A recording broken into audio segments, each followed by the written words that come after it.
Bienvenidos de nuevo a Debería Ser Noticia, el programa en el que no les vamos a contar lo que llena los titulares, sino todo lo contrario. Vamos a hablar de lo que no sale en los telediarios, de lo que haría sonrojar a algunas fuerzas políticas. Hoy hablaremos de veganismo y se preguntarán, ¿veganismo por qué? Pues bien, porque es un movimiento que está teniendo mucho tiro en nuestro país, como lo es también el movimiento Ocupa, porque la alarma social de las ocupaciones ha crecido este verano y tras los meses de confinamiento. Y precisamente también hablaremos de confinamiento, pero arrancamos esta edición conociendo la historia del veganismo. Presten atención. El origen del veganismo, tal y como nos ha llegado, hay que buscarlo en los llamados adventistas del séptimo día. Mediado el siglo XIX y hechizados por la inminencia de la llegada del milenio, es decir, del fin de los tiempos, formularon una serie de condiciones que incluían recomendaciones dietéticas. Esa vida saludable se convirtió en el centro de la preocupación de su fundadora, Ellen White, y desembocó en los planes de John Harvey Kellogg, un médico seguidor del adventismo que suscribió su oposición a la sal, el tabaco, el alcohol, la cafeína y las relaciones sexuales. Este último aspecto le obsesionó durante toda su vida. El afamado Kellogg, inventor del desayuno de los copos de maíz, había fundado un sanatorio y Ellen White aseguró que Dios le había indicado que debía hacer lo propio. El 15 de abril del 1906 se funda allí el Sanatorio de Loma Linda, con el objetivo declarado de convertirse en centro de formación de médicos que eran, al mismo tiempo, evangelistas y misioneros bajo la ordenanza de su interpretación de las Sagradas Escrituras y de la interpretación de que la dieta vegetariana es la única saludable. Desde entonces, los adventistas estuvieron facultados para formar a profesores titulados y doctores en medicina. En lo sucesivo, sería la vanguardia del vegetarianismo. En no pocas ocasiones, el vegano se ha convertido en una especie de evangelizador impulsado por unas dosis de fanatismo considerables. Su objetivo es influir socialmente y llegar hasta quienes legislan en la sociedad y hasta quienes manejan el poder cultural para prohibir el consumo de productos de origen animal. Conscientes de que la prohibición alimentaria es un objetivo difícil de alcanzar a corto plazo, el veganismo busca un compañero de viaje que le sirva para sensibilizar por la vía de la emotividad. Bajo la excusa del especismo y de la defensa de los más débiles y sin voz, que serían los animales, despierta el odio hacia los carnívoros u omnívoros como causantes del llamado maltrato animal, algo que parece llegar a una sociedad esencialmente urbanita que ignora la realidad del mundo rural. Lo cierto es que el veganismo se está abriendo paso en un mundo crecientemente urbanizado. Hoy se calcula que mueve más de 5.000 millones de euros en todo el mundo. Se ha convertido en un gigantesco negocio. En España puede que hasta el 7% de la población sea vegana. Esto es, que no consume ningún tipo de producto animal. El perfil del vegano en nuestro país es el de una mujer urbanita de entre 25 y 45 años de poder adquisitivo medio alto. En general, el veganismo exige de una actitud radical que rechaza sin matices todo cuanto no comparte. Y desde que lo gasta hoy ha cambiado todo mucho. Algunos consideran a los animales merecedores de ese lenguaje inclusivo que ya ni siquiera saben manejar.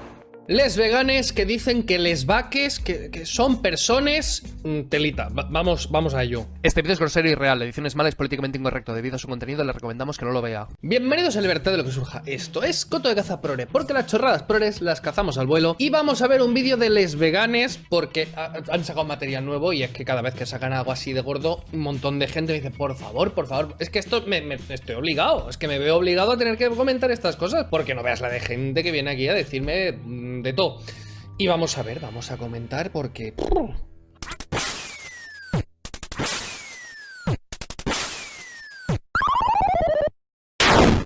Algo bueno, todo el mundo me decía que sí que lo comentara y demás, pero Moguri creo que no quiere que lo comente. Moguri me lo ha liado bastante, es que me iba a poner a grabar y de golpe la veo corriendo, la veo no sé qué, y lo que hacen los gatos estos de ir arrastrando el culo por el suelo, pues los gatos pues comen pelo. En esto que al comer pelo, esto se engancha no sé qué y se ha ido a soltar lastre y se le ha quedado el troncho colgandero. O sea, algo muy agradable. Y nada, eso no le acababa de convencer y se ha ido pues corriendo por toda la casa y yo corriendo detrás a ver si la enganchaba, no me dejaba engancharla y se iba rascando el culo con todo lo que pillaba, con eso colgando. Una peripecia. Madre mía, la que me ha liado el gatete. no quiere, pero bueno, oye, yo me debo la audiencia, tengo que comentar que por fin he conseguido pararle y demás y limpiarla y quitarle todo, porque no le gustaba, pero tampoco quería que se lo quitara, era algo extraño. Y vamos ya, ello es que tenía que desahogarme, porque no veas Moguri y ya te vale. A ver, aquí tenemos a Fanny de Les Veganes y a ver qué nos cuenta. Hola compañeros, ¿qué tal estáis? Bueno, pues estoy en una granja de vacas y de ternerites. Está en una granja de vacas y ternerites. A ver, si nos quieres colar el lenguaje inclusivo, por lo menos hazlo bien. Úsalo donde corresponde y en todo. O sea, no primero una cosa, luego... Es que no. Vaques y ternerites. O sea, como llevas haciendo siempre, es que no le sale. Es que nos lo quiere imponer, pero es que ella no le sale. Mirad. Por aquí tenemos a bebés que son separadas de sus madres, que están aquí detrás, para venderles como productos. Las hembras van a sufrir el mismo destino de mierda que viven sus madres. No, esto está mal. O sea, no puedes empezar un vídeo diciendo ternerites en inclusivo y luego hablar de machos y hembras. ¿Cómo sabes que estas son hembras? Se identifican, o es que igual es ternerita y otro ternerito y no sabes cómo se identifican. No puedes saberlo. O sea, ahora estás asumiendo que todos son hembra. O sea, todos estos de aquí son hembra cuando antes has hablado en inclusivo. Es que no puede ser. No puedes hacer estas cosas. No está bien. No puede, no. O te fijas en una cosa o te fijas en el idealismo este raro. Es que no entiendes que no. ¿Ves cómo no puedes hacer esta locura? Hola, cariñete. Mira. Mirad, ahora mismo tienen miedo. Se están asustando. Es normal porque no me conocen. Eso significa que sienten. Tienen miedo, sienten felicidad. No son objetos o mercancías. Son personas. O sea, como se asustan, demuestran que interactúan con el exterior y demás, que tienen personalidad, que son personas. O sea, como se han asustado, son personas. Porque solo una persona se asustaría. Las moscas que se asustan cuando te acercas y das así, también son personas, porque se asustan.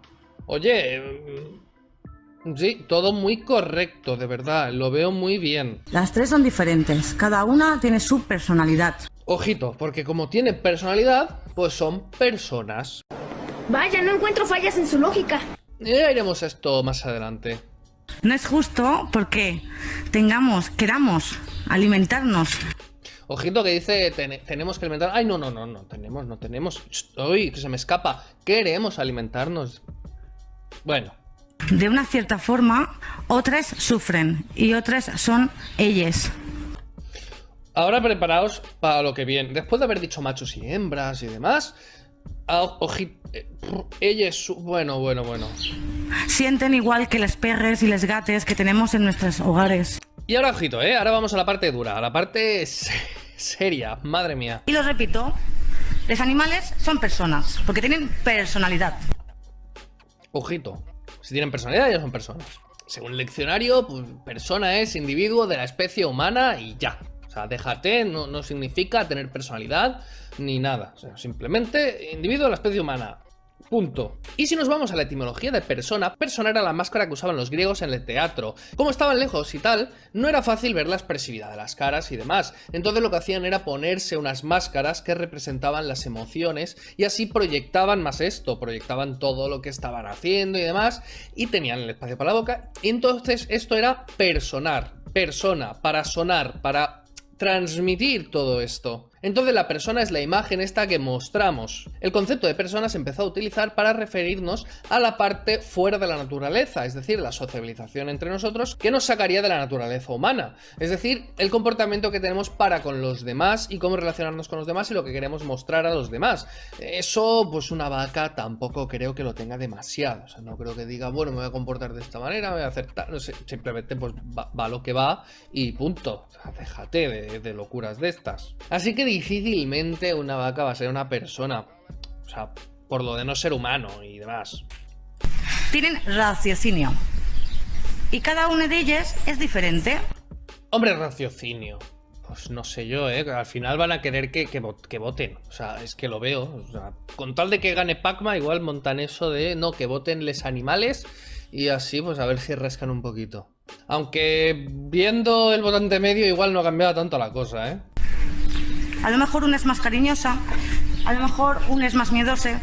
Cariñosa, miedosa. Es que no lo haces bien. No puedes decir cariñosa y luego miedose. No es fácil. No. Es que ese lenguaje inclusivo no va a sobrevivir. No. A lo mejor una es más cerca, pues como las humanas. Simplemente cambia el aspecto. El especismo es como el racismo, pero en especie. Entonces, tenemos que tomarnos a los animales no humanos, a las vacas y demás, como si fuesen personas, como si fuesen humanos, porque si no sería especismo. Es que yo creo que a este punto es que se está defendiendo un poco incluso los cariñitos con animales, la zoofilia. Es que, no sé, si no, es especismo. No entiendo nada, de verdad, el mundo se está volviendo loquísimo. Solo cambia la especie. Tienen un corazón para sentir, para latir. Y si no tiene corazón, entonces está bien comérselo. Pues hay muchos animales que no tienen corazón. O sea, eso... Ay, Dios mío. Tiene un cerebro para pensar. Un cerebro para pensar. Un cerebro para pensar. Madre mía. O sea, normal que se sienta tan identificada con los animales. ¿Quién dice que el ser humano es superior al resto de especies? Somos animales nosotros también. Y el planeta no es nuestro, es de todos. Pues a ver, el ser humano está puesto ahí como por la raciocinio y tal, que no es el mismo. Y por nuestras capacidades, pues nos hemos puesto ahí a gestionarlo todo. O sea, la propia historia demuestra eso. Y somos nosotros quienes estamos teniendo ese debate. O sea, nosotros somos quienes estamos hablando de si se deben comer animales o si no. No lo están haciendo los propios animales, nos están reuniendo en asamblea. Nosotros decidimos por ellos. En el momento en que tú estás decidiendo por ellos, que nosotros nos comportemos de una manera con ellos, estás demostrando que estamos por encima. Es absurdo que preguntes eso. Y que el mundo no es es que es de todos. Pues nada, colectivizarlo, pero también con los animales, o sea, que voten, es que al final van a votar, es que al final van a acabar votando. De verdad, es que esto no se sostiene por ningún lado, esto no funciona del todo, De verdad nos está quedando un mundo guapísimo, Y es que el veganismo, no nos equivoquemos, no es solamente una dieta. Habiendo conocido ya su historia, vamos a conocer la cara más violenta del veganismo, nos lo cuenta Juan Manuel Pérez Noya. La radicalidad de los movimientos animalistas y veganos ha sido campo abonado para la proliferación de extremistas que quieren ver realizadas sus ideas a toda costa. Para una gran parte de sus seguidores, el veganismo no es tanto una opción individual como una concepción del mundo que imponer al considerar que la única opción ética es prescindir de los productos animales. Tal punto de vista ha dado lugar a la aparición de organizaciones que despliegan actividades violentas en el nombre de la llamada liberación animal. Con frecuencia someten a acoso a mataderos, circos o zoológicos y no son raras las amenazas. Atacan también clubes taurinos y plazas de toros y han quemado camiones, gallineros, establos o mataderos. También han protagonizado actos contra protectoras de animales que deben sacrificar ejemplares peligrosos, contra vendedores de pieles y contra asociaciones de cazadores. Entre 1970 y 2005 fueron culpables de más de 1000 actos violentos, entre los que se encuentran 44 asaltos armados, 55 atentados con explosivos y 3 asesinatos solo en los Estados Unidos. En el conjunto del mundo suman unas 6000 acciones criminales. Circos y zoológicos son, para ellos, cárceles para los animales. Todos los espectáculos con animales deben ser clausurados, pues los animales, dicen, son secuestrados y maltratados para finalmente ser encerrados en espacios muy reducidos con el fin de ser utilizados para lo que consideran un entretenimiento banal e innecesario. El trato que hoy se da a los animales en zoos y circos dista mucho de lo que las asociaciones animalistas denuncian, pero eso no les disuade lo más mínimo. Lo cierto es que su ideología se está abriendo paso a nivel oficial, y no son pocos ya los organismos que legislan regulando en el sentido que exigen los animalistas.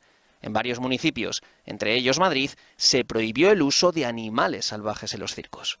En España, los animalistas han protagonizado frecuentes casos de acoso en la vía pública contra los circos y hasta han abierto jaulas soltando animales salvajes.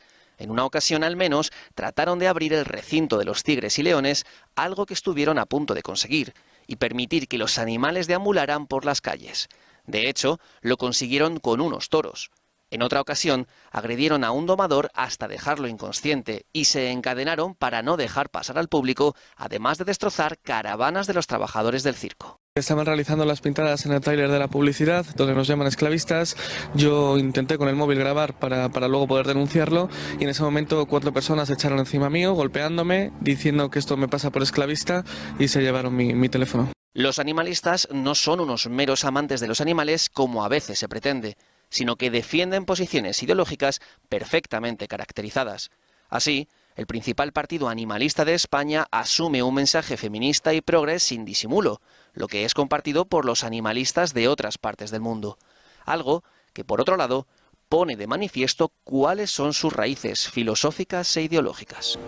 Y dejamos de lado el veganismo, pero no la violencia, porque como les decíamos, el movimiento Ocupa está generando este verano muchas alteraciones en nuestro país. Algunos incluso han llegado a evitar sus vacaciones por miedo a que les ocupasen sus viviendas. Y Rocío Monasterio, presidenta de Vox en la Comunidad de Madrid, ha querido conocer de cerca esta situación. Presten atención. Que han allanado la propiedad, que están utilizando la propiedad sin pagarla. Vinieron 3 coches de Policía Nacional, con los propietarios, con un abogado, no pudieron hacer nada, ellos producen un contrato, dicen que han pagado pues una fianza, unos depósitos que están ahí alquilados legalmente y por supuesto vienen con un menor. Pues nada, hacen obras, cuelgan cuadros, o sea, se están instalando a largo plazo. O sea, la policía está con las manos atadas, yo estaba hablando con ellos, han estado de lo más dispuestos y encantadores, pero ellos llegan hasta donde pueden llegar. Yo creo que lo tienen todo perfectamente estudiado y perfectamente planificado y que es muy difícil enfrentarte a alguien porque claro, tú estás en tu casa y tú no piensas que una casa más allá van a venir unos señores, eso no se te pasa por la cabeza. Tenemos también otro chalet en el otro lado de Aravaca, en la calle Alfar, que lleva ocupado desde hace como 2 años y medio más o menos, ya 3 años de este próximo otoño. Se dedican pues a la venta de chatarra, entran y salen, van rotando, sí, les van colocando. El problema es que esta casa, que estaba en buen estado inicialmente hace 2 años y medio, una casa cerrada, pero es que ahora mismo parece un vertedero, está lleno de escombros. Esto no es a corto plazo porque están haciendo todo tipo de reformas en la casa, bricolajes. Ellos viven en la seguridad de que en principio nadie les va a sacar de ahí y nosotros en la inseguridad pues de que pueden entrar en nuestra casa en cualquier momento en el que no estemos, porque se saben todos los trucos. Esto no son unos pobrecillos que llegan y entran. Indignación de poca protección de la propiedad privada es lo que da garantía jurídica, es lo que no vemos que hay ahora mismo en este país y que es fundamental para que el país pues prospere. El perjuicio económico es enorme, por no decir que también eso atenta a derechos constitucionales como es el derecho a la propiedad privada y en fin, y el tratamiento que tienen las leyes pues es muy suave y es muy complaciente. Desafortunadamente. Para los vecinos también es una situación de inquietud muy grande porque, claro, ya llevan aquí mucho tiempo, aquí hay varias casas también que están vacías en esta misma zona y ahora pues casi todos los vecinos pues claro, quieren disfrutar de unas vacaciones de 2-3 semanas y estas se quedan en una situación de angustia. Gente que no se va a efectivamente, porque y además ya no es solamente que te ocupen tu casa, es que luego lo que tardas en recuperar y sobre todo en el estado en el que te dejan tu vivienda una vez que vuelves, o sea, es descorazonador. No, es conseguir desalojar estas casas de los ocupas y que vayan a ocupar la cárcel. ¿De dónde viene el movimiento Ocupa y por qué tiene tanto tiro en nuestro sistema? Pues precisamente por cómo está configurado, por la dificultad para expulsar a los usurpadores de las viviendas. Precisamente esto es lo que les vamos a contar a continuación con mayor profundidad. En 2013 llegaba a España un movimiento que ha parecido acomodarse muy bien a nuestro sistema, el movimiento Ocupa. Y es que desde ese año el fenómeno de la ocupación crece cada día en España. Los ocupas ya son una realidad asumida en nuestra sociedad, asumida pero no aceptada en absoluto, aunque algunas fuerzas políticas pretendan incluirla en la nueva normalidad. Según los últimos datos, anualmente 12.000 propietarios sufren ocupaciones en sus domicilios. De media, 33 viviendas son ocupadas cada día, y es que el incremento tiene que ver con cómo la legislación dificulta el desalojo de estos usurpadores. ¿Dónde está la norma suprema de nuestro ordenamiento? ¿Dónde está la protección de la vivienda o de la propiedad privada? El artículo 33 de la Constitución establece que se reconoce el derecho a la propiedad privada. Y el artículo 47 dice lo siguiente: todos los españoles tienen derecho a disfrutar de una vivienda digna y adecuada. Pero estos derechos consagrados en la Constitución ya no gozan de una protección eficaz. Y sin garantía de los derechos no podemos hablar de derechos. Sacar a los ocupas de la vivienda privada se ha convertido en un infierno para muchos, porque los usurpadores no actúan a ciegas, sino con una estrategia premeditada. Los ocupas allanan un domicilio de un modo sigiloso, evitando cualquier sospecha de su estancia. Esto es así durante las primeras 72 horas establecidas por ley, para poder demostrar que ya están establecidos en la propiedad. En tan solo 3 días los ocupas ya pueden alegar su residencia, con lo que las fuerzas y cuerpos de seguridad del Estado ya no podrán expulsarlos de la vivienda, debiendo esperar a una orden judicial.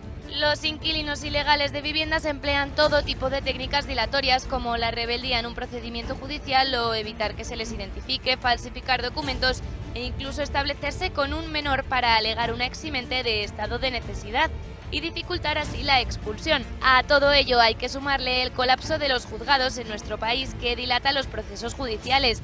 Y por si todo ello fuera poco, la problemática que este verano se está volviendo más alarmante, hay que añadirle la opinión y acción de algunas fuerzas parlamentarias, y no solo parlamentarias, sino del Ejecutivo. Es el caso de Unidas Podemos, que defiende prohibir el desalojo de usurpadores sin una alternativa habitacional. Mientras tanto, la oposición ha presentado 4 proposiciones de ley con el fin de luchar contra la lacra de las ocupaciones y que se debatirán en el mes de septiembre.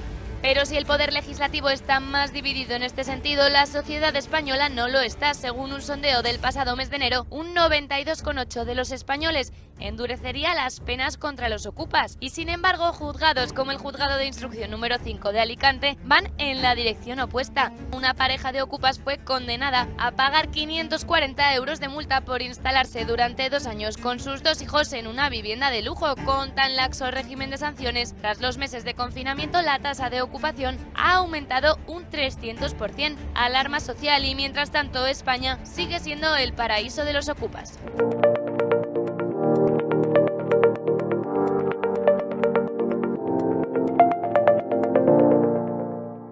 Y si la situación de la ocupación ya era grave en España antes de los meses de la pandemia, se ha agravado tras el confinamiento. Tal y como les contaba el vídeo, ha ascendido en un 300%, pero otras muchas cosas también se han visto perjudicadas por el confinamiento, y precisamente de esa palabra queremos hablar, porque parece que todos hemos asumido un posible nuevo confinamiento con los rebrotes que suceden cada día, pero queremos hablar de hasta qué punto es lícito o legal el posible confinamiento que pueda venir. Lo hacemos de la mano de Rubén Gisbert. Presten atención.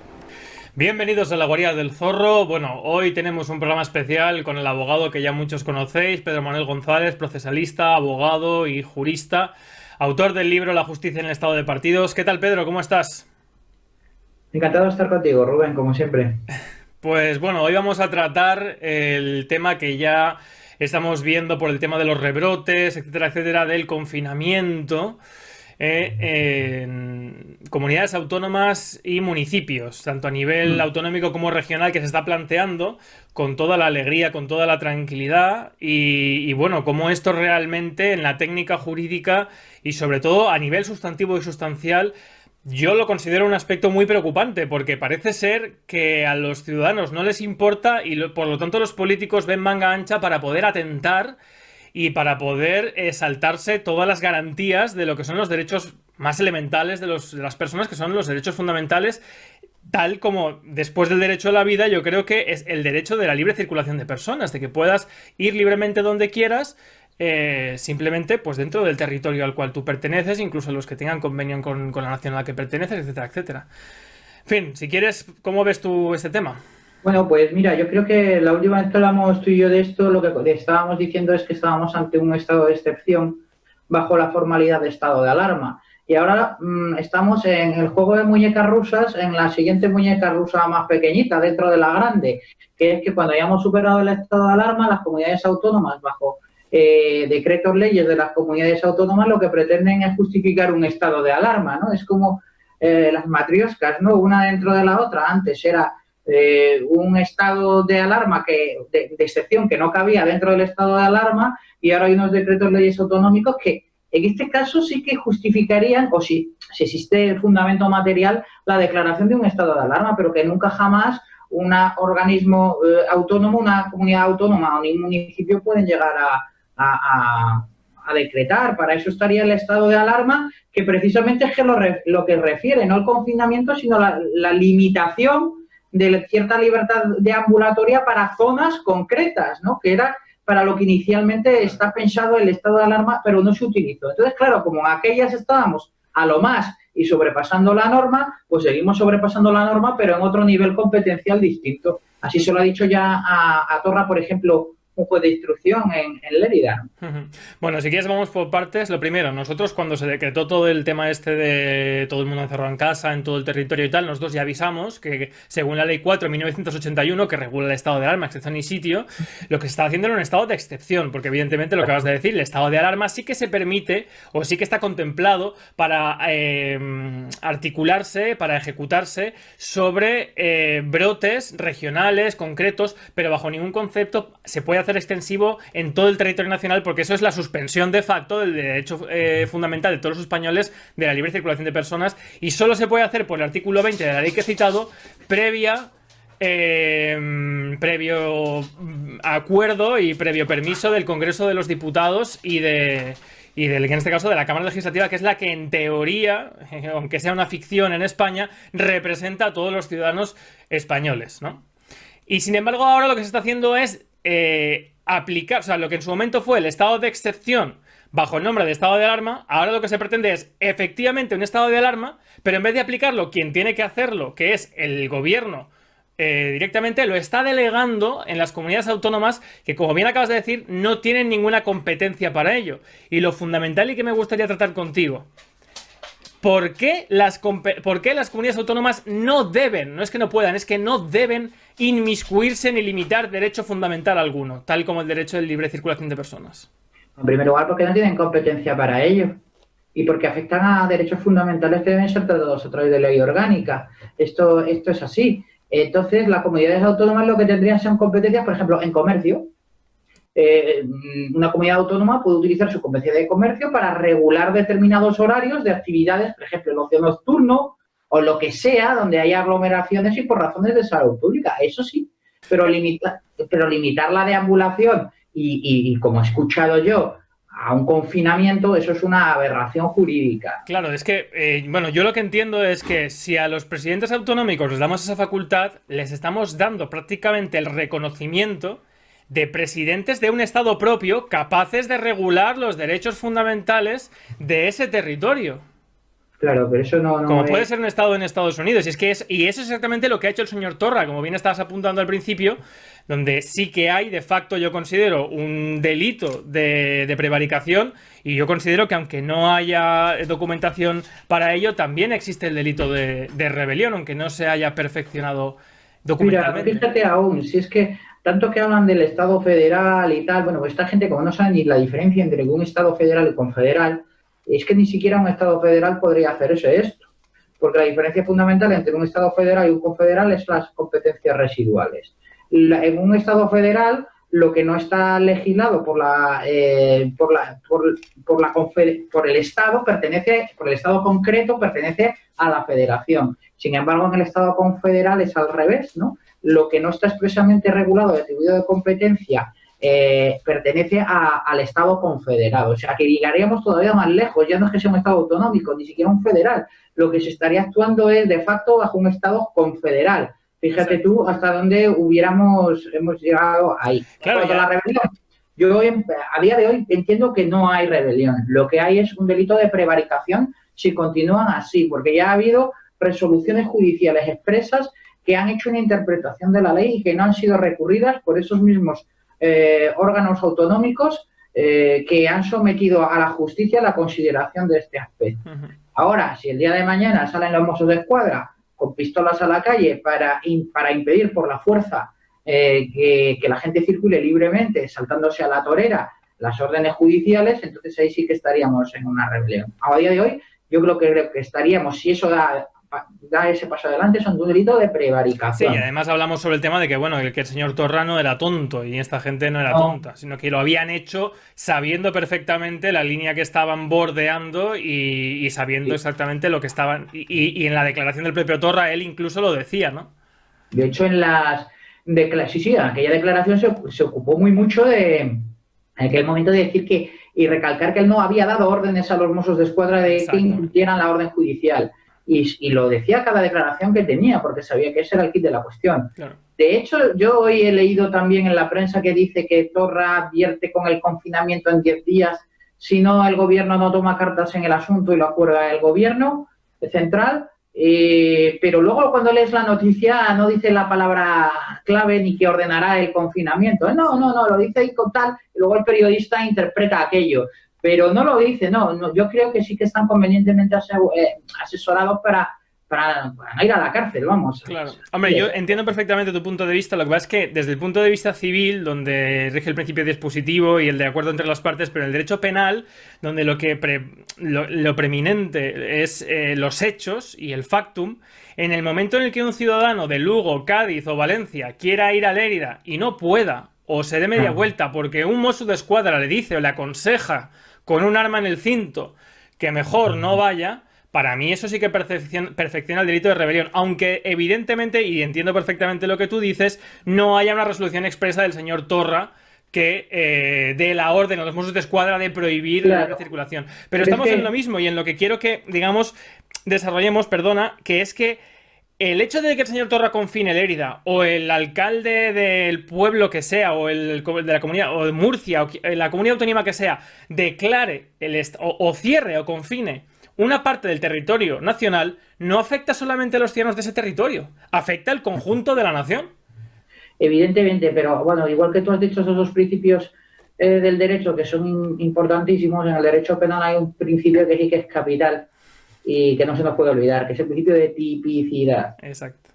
Y entonces la conducta típica del delito de rebelión es muy clara y no podemos y no se puede hacer una interpretación extensiva del principio de tipicidad. Eso es otro principio general del derecho penal, como bien sabes, que no cabe una interpretación extensiva del tipo. Y entonces yo por eso digo que no hay un delito de rebelión todavía. A ver, en un momento dado, pues si te ponen un control y no dejan pasar a la gente, unos señores con pistola, bueno, pues habrá que ahondar en las instrucciones que se han dado para que eso sea así, ¿no? Claro, pero es que eso sí que se ha hecho. Lo que pasa es que no se ha dado instrucciones para que en esos controles se prohíba la entrada. Claro. Pero lo que yo digo es que si en esas instrucciones que se han dado, que el señor Torra, como bien dice, se habrá cuidado muy mucho de dejar en negro sobre blanco ese tipo de instrucciones, pero se pueden, como el 1 de octubre, dar otro tipo de instrucciones que no estén en negro sobre blanco, pero que sí que, digamos, condicionen en eso que ellos llamaban controlar el trasiego de personas, de que a alguien le digan, bueno, le aconsejamos que no pase. Y una persona, cuando te dices una persona con un arma, pues tú puedes coger el coche y darte media vuelta. Por eso yo digo que decir, no es, yo entiendo que ahora mismo no se puede, incluso tú sabes que yo si hubiera habido una orden, soy el primero que hubiera puesto una querella al respecto, te lo estaba planteando. Pero para mí, pues sí que se está bordeando una línea muy peligrosa. Sí, esto no hay duda, pero ya te quiero decir que el principio de mínima intervención del derecho penal, el principio de tipicidad, pues ahí están los tribunales. Y las querellas, como tú y yo lo hemos hablado también muchas veces, si se golpea hay que golpear a la cabeza, directamente, teniendo claro de que va a ir adelante la acción penal. Esto yo lo veo así claro, porque luego, claro, luego pones una querella, te piden 12.000 euros de fianza por acción popular, algunos que ponen querellas por ahí no lo saben, que tienen que luego poner una fianza y bueno, y luego lloran y mendigan esas cantidades. Son cosas que no tienen ni pie ni cabeza. Otra pregunta que me han hecho mucho y quiero tratar contigo, el tema de la mascarilla. Sabes que se está planteando el hecho de la obligatoriedad de portar la mascarilla. ¿Cuál es tu criterio técnico al respecto? Hombre, yo ahí eso pudiera entrar dentro de la ley esta de salud pública. Igual que lo de que te den los datos personales. Ahora, yo, mira, pienso ir a Galicia, si Dios quiere, y los tribunales me dejan. Dicen que Feijóo me va a pedir el número de teléfono, ¿no? Y tal. Bueno, ahí sería discutible, ¿no? Y lo de la mascarilla es discutible al fin y al cabo. Lo que no es discutible es lo que tú me acabas de decir antes, ¿no? El tema de libertad deambulatoria. Eso es absolutamente impepinable. Sí que, bueno, yo entiendo que al amparo de esta ley de salud pública, técnicamente lo pueden hacer. Otra cosa es que obedezca realmente a la proporcionalidad e incluso a la utilidad misma, ¿no? Pero esos son criterios técnicos ajenos al derecho, en los que yo no me voy a meter porque... Sí. El principal peligro que yo veo en todo esto es que si la ciudadanía, por miedo o considerando que es una medida adecuada por el tema del COVID y salvar vidas y tal, traga con que se le toquen sus derechos más fundamentales en este tema y nadie hace nada, como bien sabes, cuando el agresor se le intenta pacificar o se le exculpa su conducta, se convierte en más agresivo.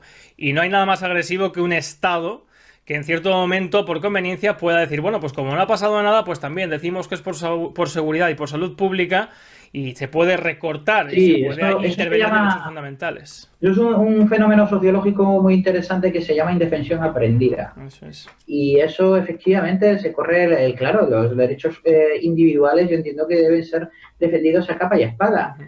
Claro, pero es que si el común no se viene a preocupar de los derechos colectivos, de la libertad política, apela a los derechos individuales sin un fundamento del mismo, lo cual pues eso, es indignarse. Es que ahora, realmente, aunque sabemos muy bien lo que es el Tribunal Constitucional, desde la Revolución Francesa hasta ahora es donde tendría sentido que el Tribunal Constitucional saliera diciendo, oigan, ustedes no pueden, al gobierno central, no pueden delegar estas facultades a los presidentes autonómicos, porque esto toca derechos fundamentales, pero como bien sabemos que el Tribunal Constitucional está nombrado por los políticos y se pliega a la voluntad de los políticos, pues chitón. Y en fin. Claro, y además ahí lo único que cabría ya es solo el mecanismo de llegada al Tribunal Constitucional, ¿no? Porque solo se podría poner un recurso de inconstitucionalidad que, como bien sabes, solo puede presentarlo 50 diputados, 50 senadores, el defensor del pueblo, el presidente de gobierno o los gobiernos los gobiernos autonómicos, las cámaras legislativas de los gobiernos autonómicos, o a través, en todo caso, respecto a actos concretos, a través luego, pues eso de una cuestión de inconstitucionalidad que presentara cualquier juez en un asunto concreto en que un particular impugnara, pues pongamos al caso una sanción o algo que así le pusiera. Entonces, al fin y al cabo, el Tribunal Constitucional no solo es que esté hecho por políticos, sino que para llamar a su puerta solo pueden llamar los políticos. Ya te digo. Pero eso es una interpretación muy inteligente, que yo creo que eso no lo escuchas por ahí en la prensa diaria que lees, pero eso es la interpretación de fondo y la que tiene calado de verdad. Exactamente, por supuesto, sí, por eso centré mi análisis sobre ello, pero bueno, si quieres, para no hacer más largo el tema, yo como conclusión sí que establecería que estamos atendiendo cada vez más, y ya en su día lo dijo incluso el propio García Trevijano, ¿no?, que es un mecanismo que se vería en la desintegración y descomposición del Estado de partidos, como al principio los derechos fundamentales y derechos individuales son intocables, pero conforme vemos esa denigración y descomposición del Estado de partidos se empiezan a tocar, a moldear, pues siempre evidentemente con criterios de seguridad ciudadana, del bienestar general, etcétera, etcétera. Y estamos viendo ya esa agresión directa a los derechos fundamentales más elementales, y eso a mí es que no me deja de preocupar, la pasividad sobre todo de los jueces y de los medios de comunicación, porque la ciudadanía evidentemente hace lo que ve en la televisión y en los medios, y si no está informada, y eso me parece muy preocupante, en fin. Lo es, coincido contigo en ese diagnóstico, desde luego que es así, pero claro, es el tema que aquí siempre hemos visto, ¿no?, que se visten como cuestiones técnicas lo que en realidad son cuestiones que afectan al núcleo mismo de las libertades. Entonces, pues claro, mientras a ti te digan que el sistema electoral, por ejemplo, es una cuestión técnica nada más y que no importa nada, que la forma de elegir a los jueces, pues también otra cuestión que se ocupan los juristas porque es absolutamente técnica y no tiene nada que ver con la democracia, pues luego, claro, no te extrañe de que cuando llegan esto que es la consecuencia de lo que tú estás diciendo, pues aquí parece que todo el mundo se calle, un ejemplo borreguil de servidumbre voluntaria clarísimo. Sí, sí. Pues nada más, Pedro, por hoy yo creo que está bien. En fin, ya sabéis, solución para esto, no votar, salir a la calle, estamos trabajando, coordinando ese tipo de acción y solamente con la representación y separación de poderes podemos prevenir estas corruptelas que, como bien dice Pedro, ya no es que se oculten ni sean pudorosas, es que se están ya institucionalizando las corruptelas de los partidos y los diputados. Y es que el partido político Vox ha venido denunciando desde que comenzó el estado de alarma la ilegalidad del mismo, arresto domiciliario o confinamiento. Eso es lo que planteaban y vamos a escuchar a su presidente Santiago Abascal. Han puesto ustedes mucho empeño en protegerse a sí mismos, utilizando incluso a las fuerzas de seguridad del Estado para detectar y para asustar a los españoles que critican su horrorosa gestión, a los que acusan de causar estrés y alarma social. A ver si entienden que lo que genera estrés y alarma social, señorías del Gobierno, no son los simpatizantes de Vox o los españoles que les critican en las redes sociales. Lo que genera estrés y alarma social es el número de muertos, es la destrucción de nuestra economía y es la deriva totalitaria de su Gobierno. Porque ustedes son incapaces de repartir mascarillas, pero se sienten muy capaces de tratar de amordazar a todos los españoles. Porque ustedes se han mostrado incapaces de conseguir test para clasificar entre infectados, entre sanos y entre inmunizados, pero se ven muy capaces de clasificar a los españoles en función de los que están dispuestos a aplaudir a este Gobierno, a aplaudir su sectarismo y los que no estamos dispuestos a hacerlo. Porque ustedes han sido incapaces, en fin, de acabar con este masivo arresto domiciliario, pero algunos parece que se sienten muy capaces de convertir a España en una gigantesca cárcel chavista que funcione con cartillas de racionamiento. Y hasta aquí la edición de hoy. Nos vemos en la siguiente para seguir dando voz a todo lo que debería ser noticia.